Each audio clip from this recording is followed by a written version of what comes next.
வணக்கம் ஃப்ரெண்ட்ஸ். பாமினி சுல்தான் அவங்களோட கட்டடக்கலை தான் பார்க்க போகிறோம். குல்பர்கா அங்கே இருக்க ஜாமி மசூதி. அதே மாதிரி ஹைதராபாத்தில் பார்த்திங்கன்னா கோல்கொண்டா கோட்டை. இந்த கோல்கொண்டா கோட்டைன்னு சொல்கிறது ஹைதராபாத்லேருந்து ஒரு 11 கிலோமீட்டர் தொலைவில் இருக்குது.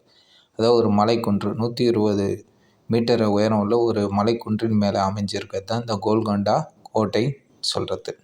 அடுத்து பீஜப்பூரில் இருக்கிறது தான் கோல்கும்பாஸ். பீடாரில் சாந்த் மீனார். இதெல்லாம் என்ன பாணியிலான கட்டடக்கலைன்னு பார்த்திங்கன்னா இந்தோ சாரசெனிக் பாணியிலான கட்டடக்கலை. இந்த கட்டடக்கலையை பயன்படுத்தி தான் இதெல்லாம் கட்டப்பட்டது. யாருதுன்னா பாமினி சுல்தான்களோடது.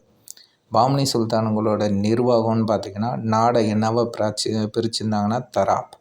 இந்த தராப்பை நிர்வாகம் பண்ணுறாங்கல்ல அவங்களோட பேர் என்னன்னு பார்த்திங்கன்னா தராப்தர் அல்லது அமீர் அப்படின்னு சொல்லிட்டு குறிப்பிடுவாங்க.